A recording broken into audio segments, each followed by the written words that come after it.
সচরাচর সবাই মনে করে স্ট্রেস রিল্যাক্সেশন মানে মেডিটেশন, ইয়োগা।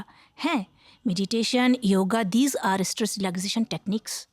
কিন্তু এর পাশাপাশি রুগীর নিজের ব্যাপারেও কিন্তু নিজের সচেতন হওয়া লাগবে।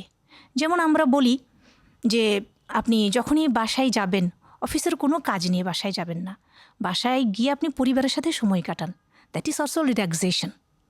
আপনি দীর্ঘক্ষণ কম্পিউটারের সামনে বাড়িতে গিয়ে ঘুমানোর আগে লম্বা সময় ফেসবুকে অথবা অন্য কিছুতে সময় কাটালেন, সেটা না করে অন্তত 7 থেকে 8 ঘন্টা ঘুমানোর চেষ্টা করেন। কোনো একটা হবি, অনেকের অনেক শখ থাকে, কোনো একটা হবি থাকুক না, সেটাও খারাপ নয়। বাসায় একটা পেট রাখতে পারেন, সপ্তাহের শেষ দিনে সবাইকে নিয়ে উইকেন্ডে একটু বেড়াতে যাওয়া যায়। সো স্ট্রেস রিল্যাক্সেশনের অনেকগুলো প্রসিডিউর আছে।